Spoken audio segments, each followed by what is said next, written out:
새벽 어둠 속 차가운 바닷바람이 불어왔습니다. 저 멀리 절벽 위에 한 여자가 서 있었어요. 이제 더는 못 견디겠어. 여자가 절벽 끝으로 발을 내딛는 순간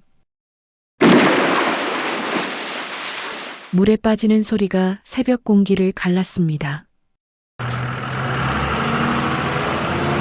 멀리서 낡은 어선의 엔진 소리가 들려왔습니다. 배 위에 선 한 남자, 최준호가 물속을 응시했죠. 저기 사람이다!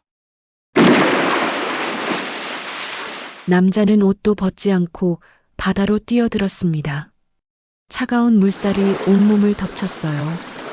허우적거리는 여자의 손, 남자가 그 손을 잡았습니다.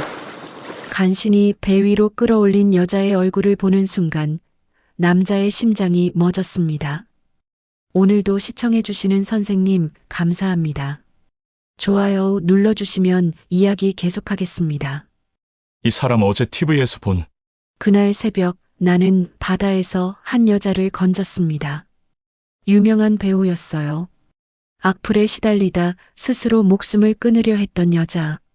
하지만 저는 몰랐습니다. 이 여자를 구한 것이 우연이 아니었다는 것을. 30년 전부터 이어져 온 운명의 실이 오늘 새벽 이 바다에서 다시 만났다는 것을. 새벽 4시 알람 소리가 울리기 전에 눈이 떠졌습니다. 58년을 살면서 몸에 밴 습관이었죠. 침대 옆 탁자에 놓인 낡은 시계를 보니 정확히 3시 55분. 오늘은 평소보다 더 일찍 잠에서 깬 셈이었어요. 이불을 걷어내고 일어나 부엌으로 향했습니다. 찬물로 얼굴을 씻으니 차가운 감촉이 뺨을 타고 흘러내렸죠. 거울 속 제 얼굴을 보니 주름이 더 깊어진 것 같았어요. 어느새 머리카락도 반 이상이 희끗희끗해졌고요. 커피 한 잔을 끓여 마시고 작업복을 걸쳤습니다. 기름때가 배고 소금기에 빳빳해진 옷이었지만 이게 제 유니폼이었어요. 현관문을 나서니 차가운 새벽 공기가 폐속까지 파고들었죠. 항구까지는 걸어서 10분 거리였습니다.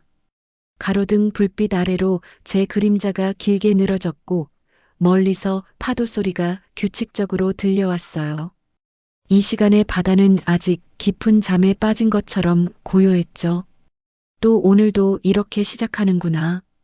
혼잣말을 중얼거리며 방파제를 따라 걸었습니다. 정박해둔 제 배가 보였어요. 20년 된 낡은 어선이었지만 이게 제 전부였죠. 배에 올라 엔진을 켜니 묵직한 소리와 함께 진동이 온몸으로 전해졌습니다. 밧줄을 풀고 천천히 배를 몰아 바다로 나갔어요. 수평선 저 멀리 희미하게 하늘이 밝아오기 시작했고 차가운 해풍이 얼굴을 때렸죠. 바닷물 냄새, 비린내, 엔진 기름 냄새가 뒤섞여 코끝을 자극했습니다. 30분쯤 나가자 어제 설치해둔 통발이 있는 지점에 도착했어요. 배의 속도를 줄이고 통발을 끌어올리기 시작했죠.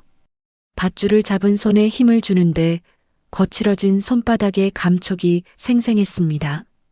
굳은 살이 박히고 갈라진 손, 이게 제가 평생을 살아온 증거였어요. 첫 번째 통발을 올리니 꽃게 서너 마리가 들어 있었습니다. 많은 건 아니었지만 그래도 다행이었죠. 두 번째, 세 번째 통발을 확인하는 동안 하늘은 점점 밝아졌어요. 수평선을 바라보며 잠시 손을 멈췄습니다. 저 멀리 떠오르는 해를 보고 있자니 문득 가슴 한구석이 먹먹해졌어요. 수아야, 딸의 이름을 불러봤습니다. 소리내어 말하니 목이 메었죠. 오늘이 무슨 날인지 어떻게 잊을 수 있겠어요. 30년 전 오늘 제 딸이 세상에 태어난 날이었으니까요. 30년. 참 긴 시간이었습니다. 그 아이는 지금 어디서 뭘 하고 있을까요? 행복하게 살고 있을까요? 저를 원망하고 있을까요? 아빠는 오늘도 내가 건강하고 행복하기만 바란다. 바람에 실려 제 목소리가 바다 위로 흩어졌습니다. 대답은 없었죠. 파도 소리만 들릴 뿐이었어요. 통발을 다시 바다에 던지고 배를 돌렸습니다.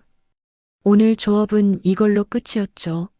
많이 잡지는 못했지만 그래도 시장에 내다 팔면 며칠치 생활비는 될 거예요. 항구로 돌아오는 길, 아침 해가 완전히 떠올랐습니다. 붉은 빛이 바다를 물들이고 있었죠. 예쁜 풍경이었지만 오늘따라 더 쓸쓸하게 느껴졌어요. 배를 정박시키고 잡은 물고기를 정리했습니다. 수협 위판장에 넘기고 받은 돈은 8만 원, 많은 건 아니었지만 그래도 감사했어요. 집으로 돌아왔을 때는 오전 9시가 조금 넘었습니다. 샤워를 하고 미역국으로 아침을 먹었습니다. 오늘은 특별한 날이라서요. 식탁을 치우고 방으로 들어갔습니다. 옷장 맨 아래 서랍을 열고 낡은 과자 상자를 꺼냈어요. 이 상자 안에는 제가 간직한 유일한 보물이 들어 있었죠. 뚜껑을 여니 빛바랜 사진 한 장이 보였습니다. 30년 전 딸의 돌잔치 날 찍은 사진이었어요. 작은 한복을 입은 수아가 제품에 안겨 있었고 저는 어색하게 웃고 있었죠. 사진 속 제 얼굴은 지금보다 훨씬 젊었지만 눈가에 그림자가 드리워져 있었어요. 그럴 수밖에 없었죠. 아내가 출산 중 세상을 떠난 지 1년 남짓 되었을 때였으니까요. 미안하다. 수아야. 아빠가 너를 지켜주지 못했어. 사진을 쓰다듬으며 중얼거렸습니다. 30년이 지났는데도 이 죄책감은 조금도 가벼워지지 않았어요. 저는 무능한 아버지였습니다. 아내 없이 갓난아기를 키울 능력도 돈도 방법도 없었죠. 장인어른 댁에서는 매일같이 전화가 왔어요. 최서방, 자네가 언제까지 그 애를 키울 거야? 형편도 안 좋은데 애를 어떻게 키워? 우리 수연이도 없이. 오히려 그 아이를 위해 잘 키울 수 있는 곳에 보내는 것이 낫겠네. 딸을 잃은 슬픔보다 손녀를 걱정하는 마음이 더 컸던 거죠. 장인어른, 장모님, 조금만 더 시간을 주세요. 제가 어떻게든 키워보겠습니다. 어떻게든 뭘 어떻게 하겠다는 거야? 일용직 막노동이나 하면서 애를 어떻게 키우려고?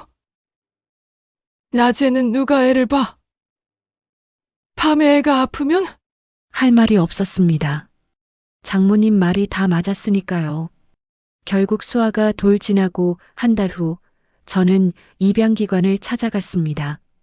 그날의 기억은 너무나 선명해요.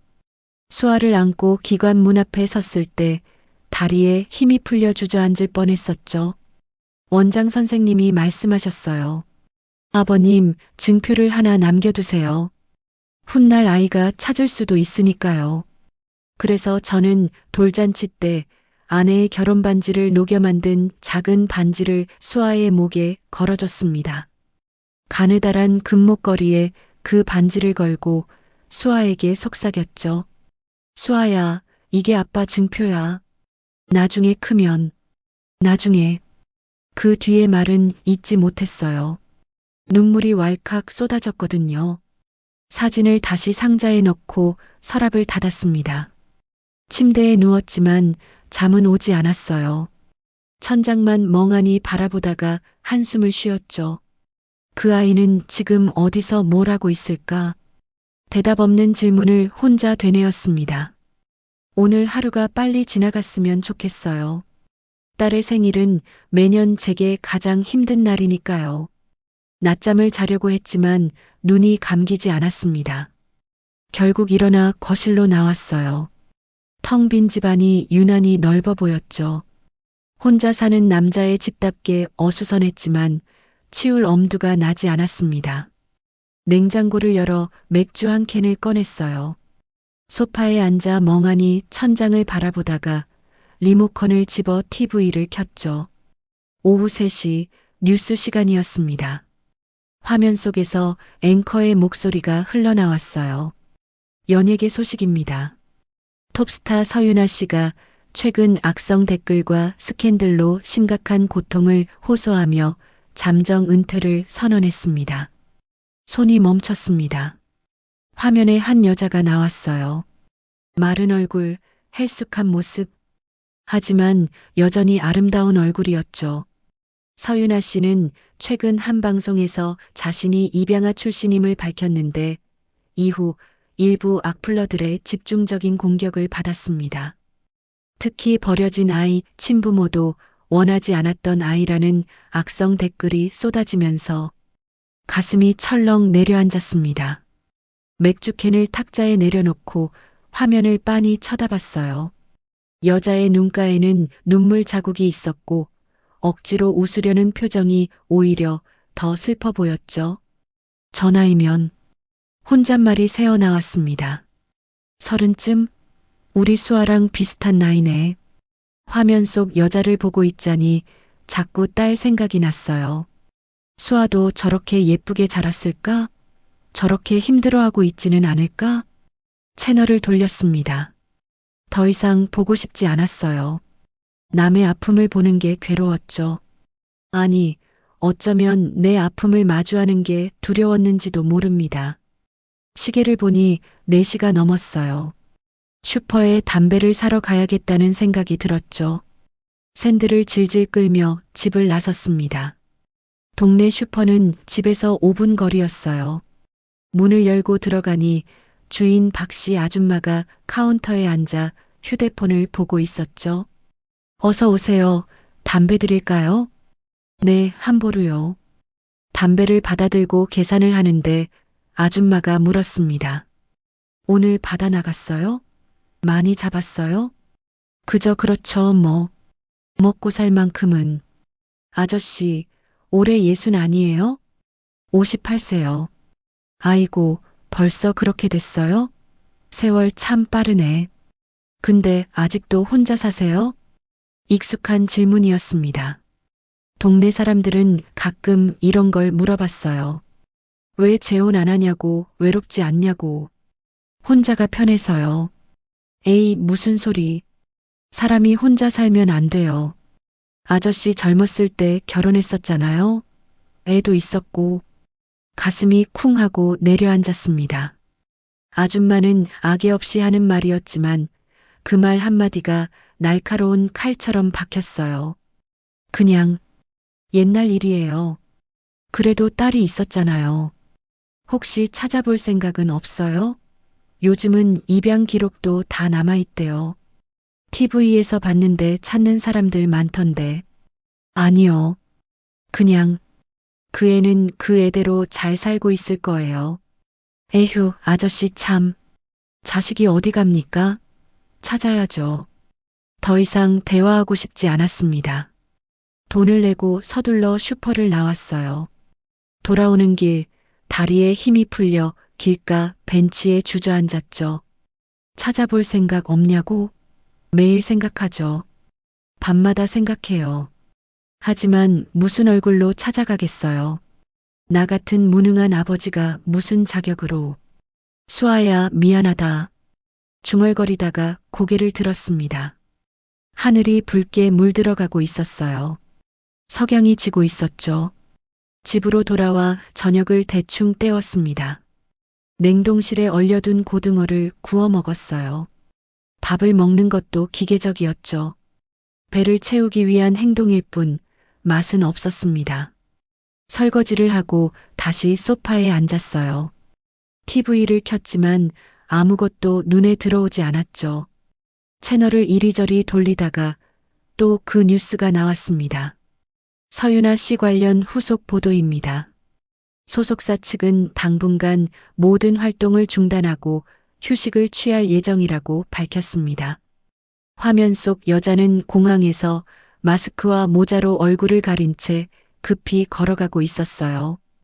기자들이 뒤쫓으며 카메라를 들이대고 플래시가 터졌죠. 가슴이 아팠습니다. 저 여자도 누군가의 딸일 텐데 친부모는 저 모습을 보면 뭘 생각할까? 후회할까? 아니면 모른 척할까? TV를 껐습니다. 조용한 집안에 냉장고 돌아가는 소리만 웅웅거렸어요. 침대에 누웠지만 잠은 오지 않았습니다. 천장을 바라보며 생각했죠. 수아도 저런 일을 겪고 있지는 않을까? 입양 가정에서 잘 자랐을까? 행복할까? 제발 행복하게 살고 있기를 기도하듯 중얼거렸습니다. 그게 제가 할 수 있는 전부였어요. 찾아갈 용기도 자격도 없으니까요. 시계를 보니 자정이 가까워지고 있었습니다. 내일도 새벽에 일어나야 하는데 잠은 오지 않았어요. 베개를 뒤집어 쓰고 눈을 꾹 감았죠. 어둠 속에서 30년 전 기억이 떠올랐습니다. 수아를 마지막으로 안았던 그날, 작고 따뜻했던 아기의 몸, 전내 나던 냄새, 제 손가락을 꼭 쥐었던 작은 손. 아빠가 정말 미안하다, 수아야. 베개가 눈물로 젖어 들어갔습니다.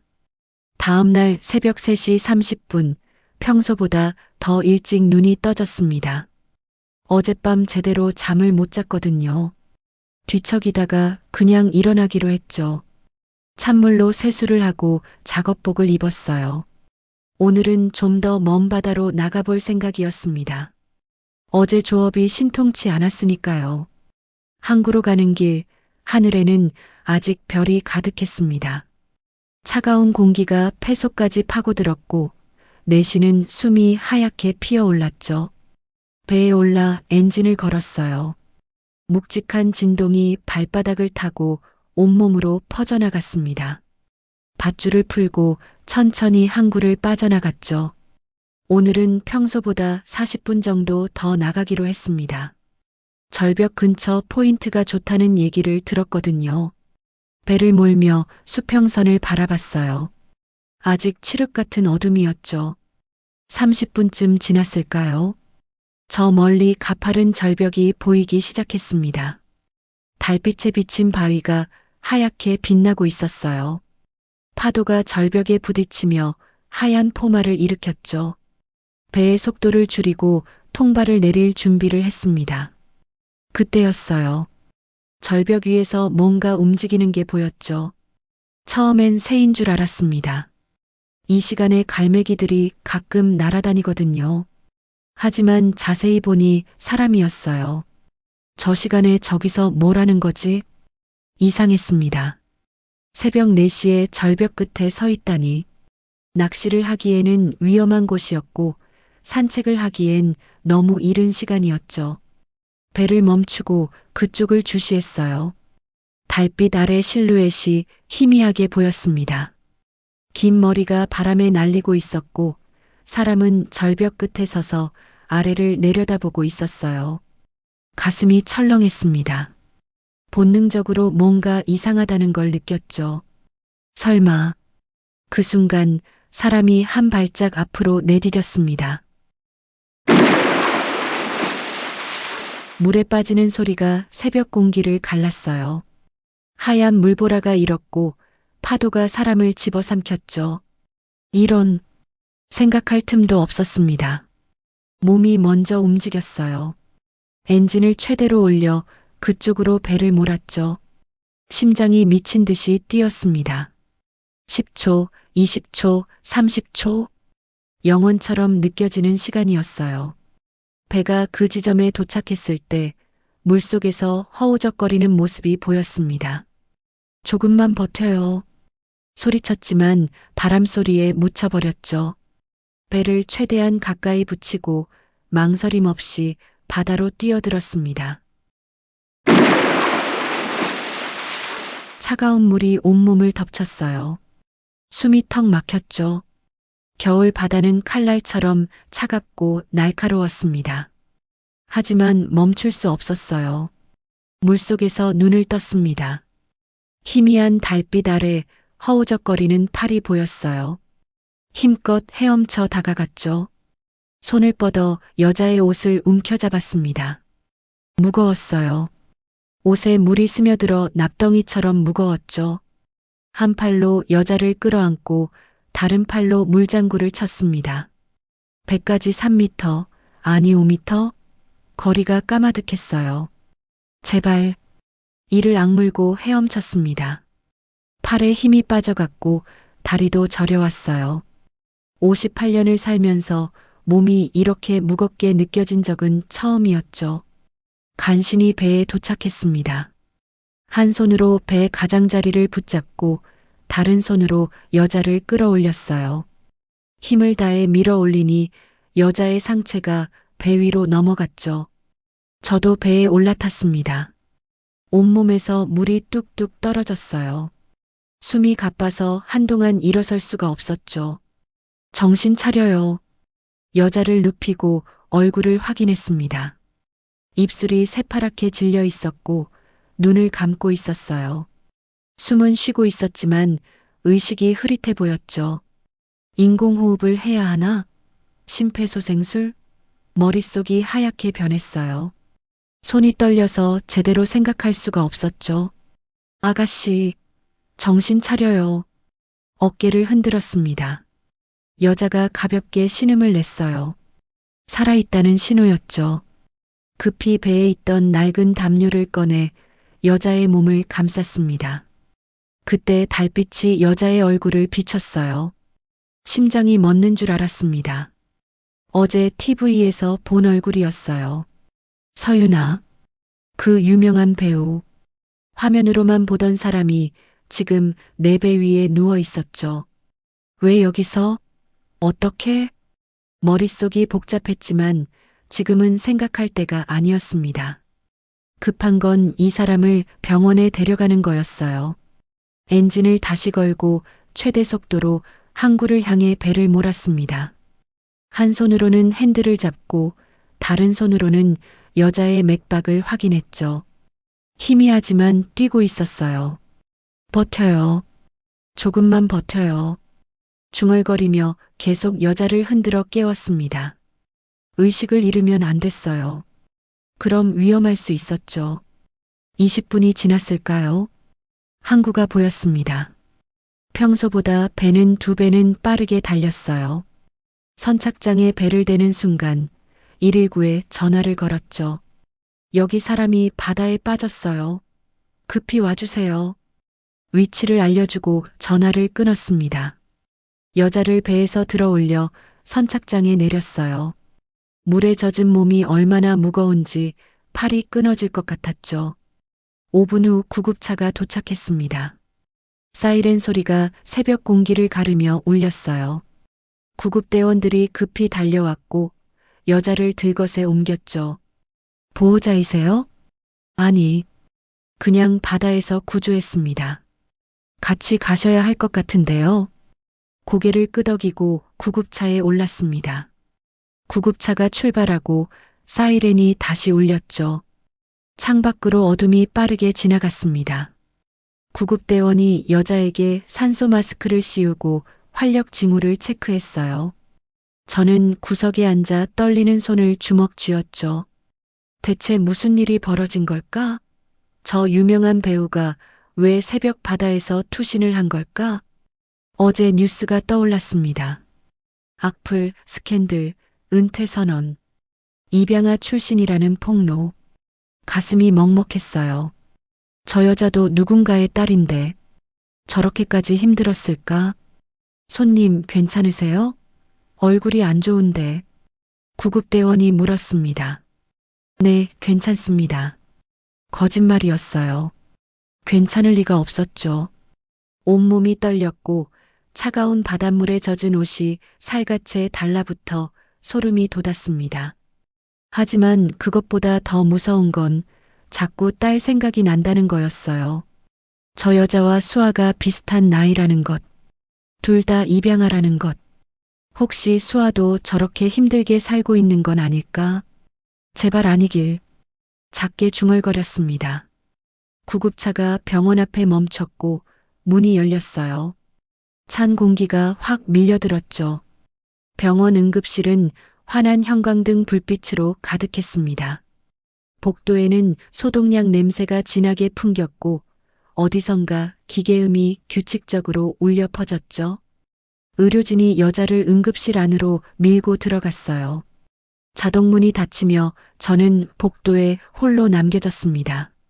젖은 옷에서 물이 뚝뚝 떨어져 바닥에 웅덩이를 만들었죠. 다리에 힘이 풀려 복도 의자에 주저앉았습니다. 손을 펴보니 바들바들 떨리고 있었어요.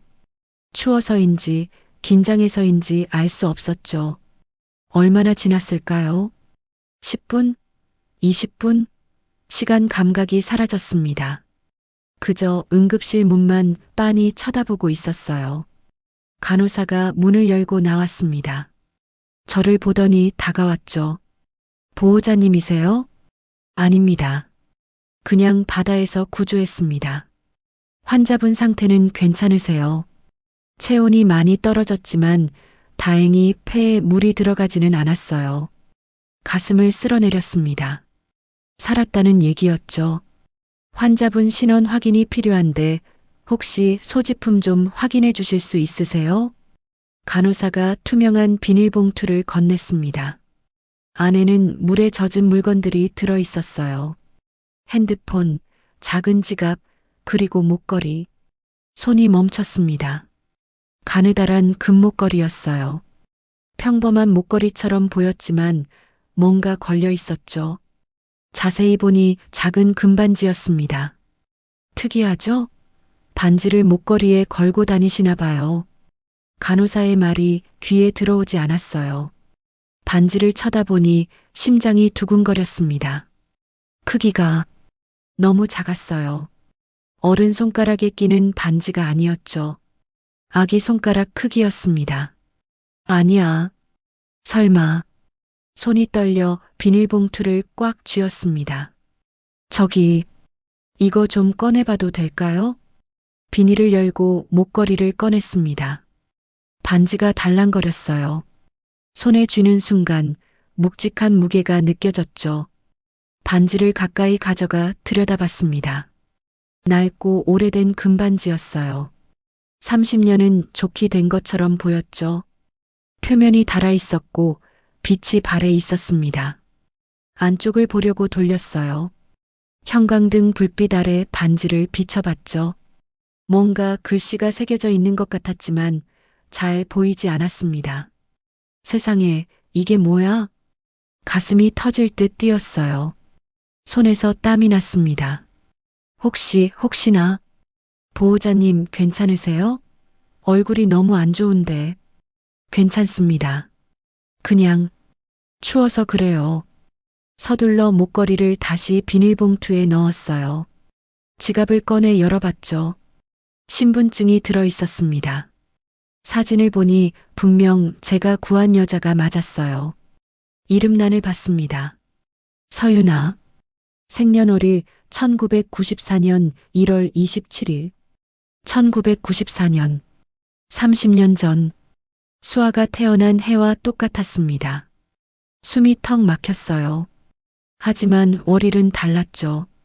수아는 다른 날짜였는데 이 사람은 또 다른 날짜였어요. 아니야, 우연이야. 그냥 우연의 일치일 뿐이야. 혼잣말을 중얼거렸습니다. 1994년생이 얼마나 많은데. 그리고 입양아가 어디 한둘인가. 저 작은 반지도 그냥 기념품일 수 있어. 하지만 가슴속 불안감은 커져만 갔습니다. 자꾸 그 반지가 눈에 밟혔어요. 아기 손가락 크기의 금반지. 목걸이에 걸려있는. 마치 내가 수아에게 걸어준 그 반지처럼. 간호사가 신원이 확인됐으니 보호자에게 연락해야 한다고 말했습니다. 하지만 핸드폰이 물에 젖어 작동하지 않는다고 했죠.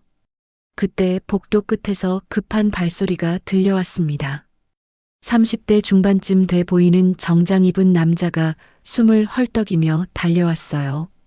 서윤아 씨 어디 있어요? 서윤아. 간호사가 손을 들어 제지했습니다. 조용히 하세요. 여긴 병원이에요. 죄송합니다. 저 환자 매니저인데요. 윤아가 어디 있나요? 지금 응급처치 중이세요. 보호자세요? 네, 제가. 아니, 가족은 없고 제가 보호자 역할을 하고 있습니다. 남자가 저를 봤습니다. 물에 젖은 제 옷, 창백한 얼굴을 훑어보더니 물었죠. 혹시 윤아를 구해주신 분이세요? 네, 바다에서 구조했습니다. 정말 감사합니다. 정말 감사합니다. 남자가 허리를 깊이 숙였어요. 떨리는 목소리였죠. 눈가가 붉어져 있었습니다. 대체 무슨 일로, 어떻게 유나가 바다에? 저도 잘 모르겠습니다. 그냥 새벽에 절벽에서 투신하는 걸 봤고 급히 구조했습니다. 남자가 두 손으로 얼굴을 감쌌어요. 한숨이 새어나왔죠. 제가 더 신경 썼어야 하는데, 어제 통화했을 때 이상하다 싶었는데, 그때 응급실 문이 열렸습니다. 의사가 나왔어요. 보호자분 계세요? 네, 여기요. 남자가 급히 다가갔습니다. 환자 상태는 안정됐습니다. 체온도 많이 회복됐고요. 다만 심리적 충격이 클 것 같으니 정신과 상담이 필요할 것 같습니다. 의식은 있나요? 네, 방금 깨어났어요. 면회 가능합니다. 남자가 안으로 들어갔습니다. 저는 의자에 그대로 앉아 있었어요. 들어가야 하나? 아니면 그냥 가야 하나? 발이 떨어지지 않았습니다. 자꾸 그 반지가 생각났어요. 혹시, 정말 혹시나. 말도 안 돼. 세상에 그런 우연이 어딨어. 고개를 저었습니다. 하지만 가슴속 두근거림은 멈추지 않았죠. 10분쯤 지났을까요? 남자가 다시 나왔습니다. 눈가가 촉촉했어요. 유나가 깨어났습니다. 은인분을 뵙고 싶대요. 저를요? 네, 감사 인사를 드리고 싶다고. 할 수 없었습니다. 고개를 끄덕이고 일어섰어요. 젖은 옷이 몸에 달라붙어 불편했지만 그게 문제가 아니었죠. 응급실 커튼을 젖히고 안으로 들어갔습니다. 침대에 한 여자가 누워 있었어요. 링거를 맞고 있었고 얼굴은 여전히 창백했습니다. 그녀가 천천히 고개를 돌려 저를 봤어요. 눈이 마주쳤습니다. 심장이 쿵 하고 내려앉았습니다. TV 화면으로 보던 것과는 달랐어요. 실제로 보니 더 어려 보였죠. 지쳐 보였고 슬퍼 보였습니다. 그리고 왠지 모르게 익숙한 느낌이 들었어요. 저를 구해주신 분이세요? 목소리가 잠겨 있었지만 또렷했습니다. 네, 그렇습니다. 감사합니다. 정말 감사합니다. 눈에서 눈물이 주르륵 흘러내렸어요. 저는 아무 말도 할 수 없었습니다. 그저 서 있기만 했죠. 가슴이 먹먹했고 목이 메었습니다. 왜 이럴까? 왜 자꾸 딸 생각이 날까? 그 순간 침대 옆 선반에 놓인 비닐봉투가 눈에 들어왔습니다. 투명한 비닐 너머로 금목걸이가 보였어요. 그 작은 반지가 달랑거리고 있었죠. 병실을 나와 복도를 걸었습니다. 다리가 휘청거렸어요. 벽에 손을 짚고 겨우 걸음을 옮겼죠. 어르신, 괜찮으세요? 매니저가 뒤따라 나왔습니다. 걱정스러운 표정이었어요. 네, 괜찮습니다. 그냥 좀 피곤해서요. 당연하시죠. 새벽부터 바다에 뛰어드셨는데 정말 감사합니다. 유나가 살아있는 게 기적 같아요. 남자가 명함을 꺼내 건넸습니다. 강민재, 연예 매니저라고 적혀 있었어요. 혹시 연락처 좀 여쭤봐도 될까요? 유나가 회복되면 제대로 감사 인사를 드리고 싶습니다. 제 핸드폰 번호를 알려줬습니다. 남자가 고개를 깊이 숙였죠. 정말 감사합니다. 어르신이 아니었으면 생각만 해도 끔찍해요. 복도 끝 자판기 앞에서 남자가 멈춰 섰습니다. 커피를 뽑아 저에게 건넸어요. 저는 받지 않으려 했지만 남자가 꼭 받으라며 손에 쥐어줬죠. 유나 씨는 평소에도 저렇게 힘들어했나요? 조심스럽게 물었습니다. 남자가 한숨을 쉬었어요. 최근 들어 많이 힘들어했어요. 입양아 출신이라는 게 알려지고 나서 악플이 정말 심했거든요. 가슴이 철렁했습니다. 입양아라는 게 확실한 거죠? 네. 유나는 5살 때 입양됐대요. 기억은 거의 없지만 입양 부모님이 10년 전 돌아가시고 나서 정체성 혼란이 심했죠. 친부모를 찾고 싶어 했는데 말을 멈춘 남자의 눈가가 붉어졌습니다. 찾지 못했나요? 입양 기록이 남아있긴 한데 친부모 정보는 거의 없대요. 이름 정도만. 그것도 확실한지 모르겠다고 하더라고요. 더 이상 물을 수가 없었습니다. 목이 메었거든요. 병원을 나와 주차장까지 걸었습니다. 해가 중천에 떠 있었어요. 벌써 오전 10시가 넘었죠. 몸은 피곤했지만 정신은 오히려 또렷했습니다. 집으로 가는 대신 차를 몰았어요. 30년 만에 가보는 곳이었죠. 입양기관. 당시에는 부산 서면에 있었지만 지금은 해운대 쪽으로 이전했다는 걸 인터넷 검색으로 알아냈습니다. 차로 40분 거리였어요. 운전하는 내내 손이 떨렸습니다. 핸들을 꽉 쥐고 있어야 했죠. 신호등에 멈출 때마다 그 반지가 떠올랐어요. 작은 금반지, 아기 손가락 크기, 목걸이에 걸려있던 설마 그럴 리가. 혼잣말을 중얼거렸습니다. 하지만 가슴 한구석에서는 이미 알고 있었어요. 그게 우연이 아니라는 걸. 입양기관 건물 앞에 차를 세웠습니다. 3층짜리 깔끔한 건물이었어요. 1층에 사랑의 입양센터라는 간판이 걸려 있었죠. 30년 전 이곳에서 수아를 안고 서 있던 기억이 떠올랐습니다. 다리가 후들거렸던 그날, 눈물이 멈추지 않았던 그날, 심호흡을 하고 차에서 내렸어요. 건물로 들어가니 1층 로비에 접수대가 있었습니다. 젊은 직원이 미소를 지으며 물었죠. 어떻게 오셨어요?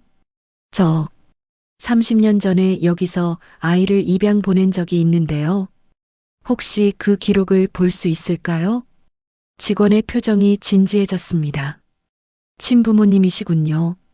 잠시만 기다리세요. 원장님께 여쭤볼게요. 2층으로 올라가라는 안내를 받았습니다. 계단을 오르는데 다리에 힘이 들어가지 않았어요. 한 계단 한 계단이 천근만근이었죠. 2층 원장실 문을 두드렸습니다. 들어오세요. 문을 열고 들어갔어요. 책상 뒤에 60대 후반쯤 돼 보이는 여자가 앉아 있었습니다. 안경을 쓴 자애로운 얼굴이었지만 눈빛은 날카로웠어요. 앉으세요. 30년 전 입양을 의뢰하신 분이라고요? 네, 최준호라고 합니다. 원장이 저를 빤히 쳐다봤습니다. 한참을 들여다보더니 천천히 고개를 끄덕였죠. 기억합니다. 최준호 씨, 딸을 보낸 분이시죠? 돌 지나서 얼마 안 됐을 때 등골이 서늘해졌습니다. 30년이 지났는데 기억한다니. 당시 제가 직접 상담했거든요. 젊은 남자가 아기를 안고 와서 눈물을 흘리며 잊을 수가 없더라고요. 원장이 일어나 서류 캐비닛으로 갔습니다. 맨 아래 서랍을 열고 낡은 파일 상자를 꺼냈어요. 먼지가 풀풀 날렸죠. 요즘은 다 전산화됐지만 오래된 기록은 아직 종이로 남아 있어요. 파일을 뒤적이는 소리가 조용한 사무실에 울렸습니다. 제 심장 소리가 더 크게 들렸어요. 있네요. 최수아. 1994년 1월 5일생. 입양일 1995년 1월 27일. 서류를 꺼내 책상 위에 펼쳤습니다. 누렇게 변색된 종이였어요. 저는 의자 끝에 걸터 앉아 서류를 내려다봤죠. 사진이 붙어 있었습니다. 돌 지난 수아의 사진. 작은 한복을 입은 아기가 카메라를 보며 웃고 있었어요. 눈물이 핑 돌았습니다. 입양 가정 정보는 서정훈, 이미선 부부, 중산층 가정이었어요. 아이를 간절히 원했던 분들이죠. 원장이 다음 장을 넘겼습니다. 아동 개명 기록 최수아에서 서윤아로 변경. 서윤아. 그 이름을 보는 순간 숨이 멎었습니다. 원장님, 혹시 이 아이가 지금 어떻게 됐는지 아세요? 개인정보라 함부로 말씀드릴 수는 없지만 원장이 잠시 망설이더니 입을 열었습니다. 입양 부모님이 10년 전 교통사고로 돌아가셨어요. 그 후 이 아이가 몇 번 저를 찾아왔죠. 친부모를 찾고 싶다고. 심장이 쿵쾅거렸습니다. 그래서 어떻게 됐나요? 아버지 이름은 알려드렸어요. 그리고 당시 남기신 증표에 대해서도 설명했죠. 증표요? 원장이 서류 마지막 장을 넘겼습니다. 거기에 사진 한 장이 클립으로 고정되어 있었어요. 작은 금반지 사진이었습니다. 그리고 그 밑에 메모가 적혀 있었죠. 증표는 금반지 어머니 유품으로 제작되었고 안쪽에 작은 글씨로 수아 첫돌이라고 적인 반지 있음. 내가 구한 서윤아가 가지고 있던 그 반지와 똑같았어요. 너무 오래전의 일이라 긴가민가 했었는데 내가 수아에게 증표로 준 그 반지였습니다. 눈앞이 하얗게 변했습니다. 말이 나오지 않았어요. 손이 떨려 서류를 제대로 잡을 수가 없었죠. 최 선생님, 괜찮으세요? 원장이 놀라 일어섰습니다. 저는 책상을 붙잡고 겨우 버텼어요. 혹시 그 아이가 지금 배우를 하나요? 원장이 눈을 깜빡였습니다. 어떻게 아세요? 서윤아. 맞죠? 네, 맞습니다. 더 이상 참을 수 없었습니다. 책상에 엎드려 울음을 터뜨렸어요. 30년 동안 쌓였던 모든 게 한꺼번에 쏟아져 나왔죠. 내 딸이 맞구나. 원장이 조용히 제 어깨를 두드렸습니다. 아무 말도 하지 않았어요. 그저 울게 내버려뒀죠. 얼마나 울었을까요? 눈물이 마를 때까지 울었습니다. 고개를 들었을 때 원장이 물티슈를 건넸어요. 찾으셨군요. 30년 만에. 네. 오늘 아침에 바다에서 구했습니다. 원장의 얼굴이 굳었습니다. 세상에. 그 아이가 그렇게까지. 지금은 괜찮습니다. 병원에 있어요. 한참을 말없이 앉아 있었습니다. 원장이 조심스럽게 물었어요. 이제 어떻게 하실 건가요? 모르겠습니다. 어떻게 말해야 할지. 천천히 생각하세요. 30년 만에 재회니까요. 서류를 다시 한번 들여다봤습니다. 수아의 사진, 반지 사진, 그리고 그 글씨. 수아 첫돌. 제 손으로 새긴 글씨였습니다. 30년 전 마지막으로 딸에게 남긴 증표. 그리고 그 반지를 딸이 30년 동안 목에 걸고 다녔다는 것. 고맙습니다, 원장님. 천천히 하세요. 그 아이도 놀랄 테니까요. 고개를 숙여 인사하고 사무실을 나왔습니다. 계단을 내려가는데 다리가 후들거렸어요. 차에 올라 핸들에 이마를 기댔습니다. 내 딸이다. 정말 내 딸이야. 30년 만에 찾았습니다. 아니, 딸이 저를 찾아온 거였죠. 제가 구한 그 여자가 바로 제 딸이었어요. 한참을 차 안에 앉아 있었습니다. 시간이 얼마나 지났는지 몰랐어요. 정신을 차렸을 때는 오후 1시가 넘어 있었죠. 핸드폰이 울렸습니다. 매니저 강민재였어요. 여보세요, 어르신. 혹시 지금 어디 계세요? 집 근처에 있습니다. 유나가 자꾸 어르신 찾아요. 제대로 감사 인사도 못 드렸다고. 혹시 괜찮으시면 병원에 다시 오실 수 있으세요? 가슴이 쿵쾅거렸습니다. 지금 갈게요. 전화를 끊고 시동을 걸었어요. 병원까지는 30분 거리였죠. 운전하는 내내 머릿속이 복잡했습니다. 어떻게 말해야 하지? 갑자기 아빠라고 하면 믿을까? 아니면 천천히 말해야 하나? 신호등에 멈춰 섰을 때 백미러로 제 얼굴을 봤어요. 눈이 퉁퉁 부어 있었고 얼굴은 창백했죠. 30년 동안 바다에서 살아온 늙은 어부의 얼굴. 과연 날 받아줄까? 불안이 밀려왔습니다. 하지만 돌아갈 수는 없었어요. 이미 알아버렸으니까요. 병원 주차장에 차를 세우고 엘리베이터를 탔습니다. 복도를 걸어가는데 다리가 떨렸어요. 문 앞에서 멈춰 섰습니다. 심호흡을 하고 노크했죠. 들어오세요. 유나의 목소리였습니다. 문을 열고 들어갔어요. 병실은 1인실이었습니다. 침대에 유나가 반쯤 일어나 앉아 있었어요. 아까보다 얼굴에 생기가 돌았고 링거도 빠진 상태였죠. 어르신 오셨어요? 유나가 밝게 웃었습니다. 그 웃음을 보는 순간 가슴이 먹먹해졌어요. 좀 괜찮아졌어요? 네, 많이 나아졌어요. 침대 옆 의자를 가리키며 앉으라고 했죠. 의자에 앉았습니다. 어색한 침묵이 흘렀어요. 유나가 먼저 입을 열었습니다. 정말 감사해요. 어르신 아니었으면 저 지금 말을 잇지 못했습니다. 눈가가 붉어졌어요. 괜찮습니다. 당연한 일 했을 뿐이에요. 당연한 일이 아니에요. 새벽 바다에 뛰어드는 게 어디 쉬운 일인가요? 목숨 걸고 저를 구해주셨잖아요. 유나가 고개를 숙였습니다. 한참을 그렇게 있다가 조심스럽게 물었죠. 제가 왜 거기 있었는지 아세요? 뉴스에서 봤습니다. 많이 힘드셨죠? 네. 너무 힘들었어요. 악플도 악플이지만 제 정체성 자체가 혼란스러웠어요.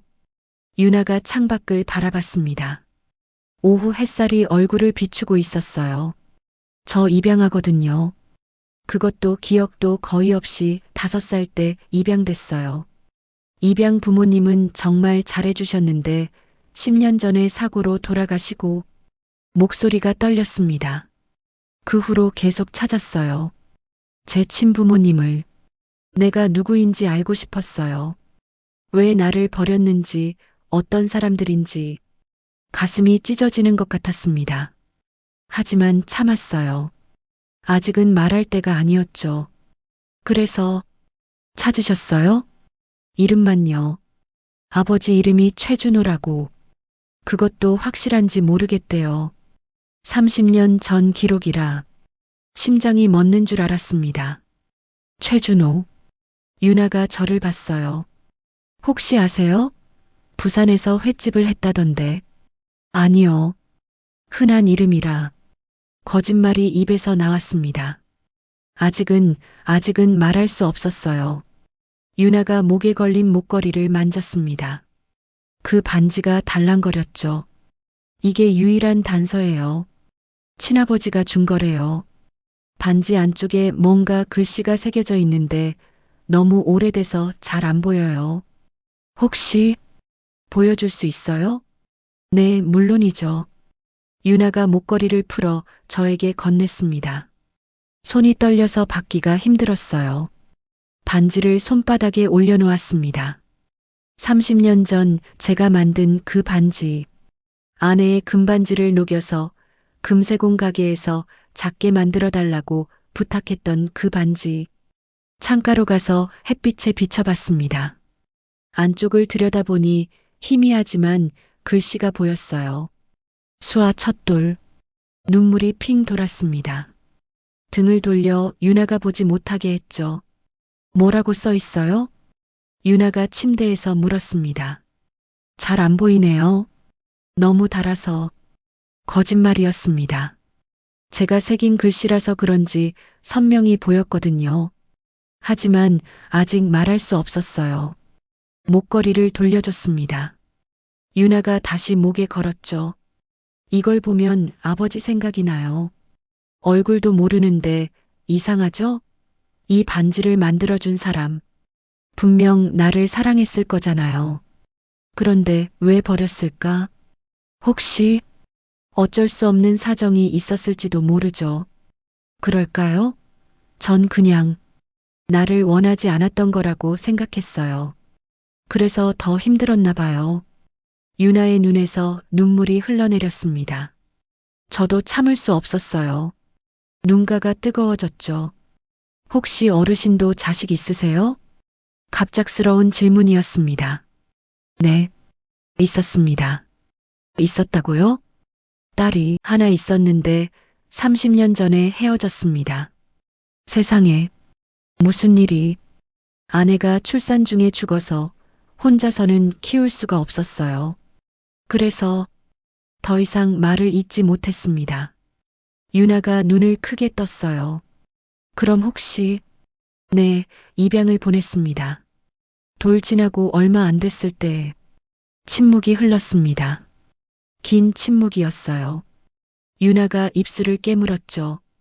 그 아이도 아버지를 원망했을까요? 모르겠습니다. 하지만 아마 궁금했겠죠. 왜 자기를 보냈는지. 만나고 싶으세요? 그 딸을 매일 생각합니다. 나 같은 아버지를 받아줄까요? 무능하고 늙고 가진 것도 없는 유나가 고개를 저었습니다. 아니에요. 분명 이해할 거예요. 사랑해서 보낸 거라면 분명 알아줄 거예요. 그 말을 듣는 순간 눈물이 터져 나왔습니다. 참으려 했지만 소용없었어요. 죄송합니다. 갑자기 괜찮아요. 저도 울고 있어요. 둘은 한동안 말없이 울었습니다. 오후 햇살이 병실을 가득 채우고 있었어요. 매니저 강민재가 문을 열고 들어왔습니다. 우리 둘이 우는 모습을 보고 놀랐죠. 무슨 일이에요? 아니에요, 오빠. 그냥 이야기하다가. 유나가 눈물을 닦았습니다. 저도 서둘러 얼굴을 돌렸어요. 그럼 이만 가보겠습니다. 푹 쉬세요. 일어서는데 유나가 불렀습니다. 어르신, 성함이 어떻게 되세요? 심장이 쿵 하고 내려앉았습니다. 최준호입니다. 유나의 얼굴이 굳었습니다. 입이 살짝 벌어졌다가 다물어졌어요. 준호요? 네. 그럼 혹시 말을 잇지 못했습니다. 저도 대답할 수 없었어요. 그저 눈만 마주보고 있었죠. 일단 푹 쉬세요. 몸이 먼저예요. 서둘러 병실을 나왔습니다. 복도에 나와 벽에 기댔어요. 숨을 제대로 쉴 수가 없었죠. 거의 다 말한 거나 다름없었습니다. 유나도 눈치챘을 거예요. 이제 시간 문제였죠. 엘리베이터를 타고 1층으로 내려왔습니다. 병원 앞 벤치에 주저앉았어요. 30년 만에 내 딸을 다시 만났어요. 그리고 이제 곧 진실을 말해야 했죠. 준비가 됐을까요? 딸이 날 받아줄까요? 하늘을 올려다봤습니다. 구름 한 점 없는 맑은 하늘이었어요. 수연아, 우리 딸 찾았어. 하늘을 향해 중얼거렸습니다. 바람이 불어와 뺨을 스쳤죠. 다음 날 아침 일찍 핸드폰이 울렸습니다. 강민재였어요.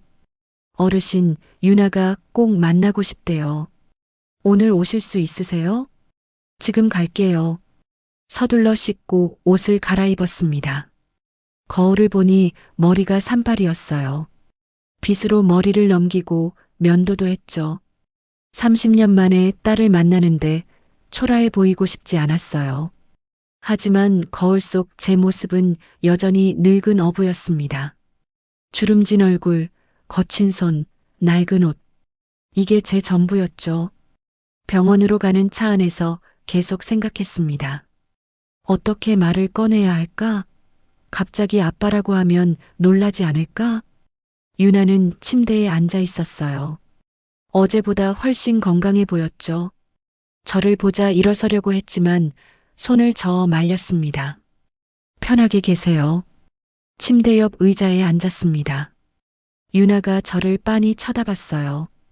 눈빛이 어제와 달랐습니다. 뭔가 궁금한 걸 참고 있는 것 같았죠. 한참을 침묵이 흘렀습니다. 서로 말을 꺼내지 못하고 있었어요. 어제 성함이 최준호 씨라고 하셨죠? 유나가 먼저 입을 열었습니다. 목소리가 떨리고 있었어요. 네, 그렇습니다. 그리고 30년 전에 딸을 입양 보내셨다고. 네. 혹시 그 딸 이름이. 말을 잇지 못했습니다. 저도 대답하기가 힘들었어요. 목이 메었거든요. 수아였습니다. 최수아. 유나의 눈이 커졌습니다. 입술이 파르르 떨렸어요. 손으로 입을 막았죠. 그럼 더 이상 숨길 수 없었습니다. 일어나서 유나 앞에 무릎을 꿇었어요. 고개를 숙이고 말했습니다. 수아야, 아빠야, 미안하다. 정말, 정말 미안하다. 유나가 흐느끼기 시작했습니다. 침대에서 내려와 저를 마주봤어요. 눈에서 눈물이 주르륵 흘러내렸죠. 정말 아빠예요? 고개를 들어 딸을 봤습니다. 30년 만에 마주한 내 딸의 얼굴. 아내를 닮았어요. 눈매가, 코가, 입술이 그대로였죠. 그래, 내 아빠야. 30년 동안 너를 잊지 못했어. 미안해, 수아야. 유나가 제게 달려들었습니다. 품에 안겨 목 놓아 울었어요. 저도 딸을 꽉 껴안았죠. 30년 동안 참았던 눈물이 한꺼번에 쏟아져 나왔습니다. 얼마나 울었을까요?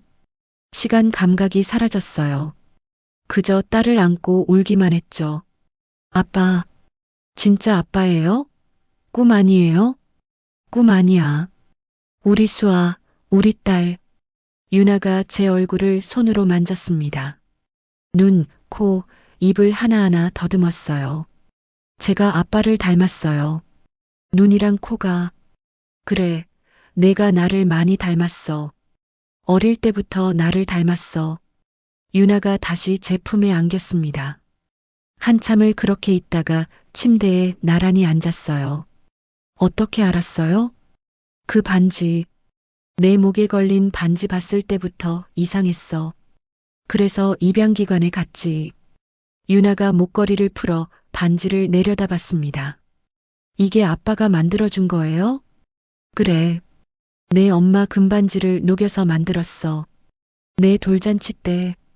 안쪽에 글씨도 새겼지. 수아 첫돌이라고. 유나가 반지를 햇빛에 비춰봤어요. 희미하지만 글씨가 보였죠. 30년 동안 이것만 보고 살았어요. 아빠를 찾고 싶었어요. 매일 생각했어요. 나도 매일 생각했어. 너 없이 하루도 편한 날이 없었어. 미안하다, 수아야. 유나가 고개를 저었습니다. 아니에요. 아빠 잘못이 아니에요. 어쩔 수 없었던 거잖아요. 어쩔 수 없는 게 어딨어.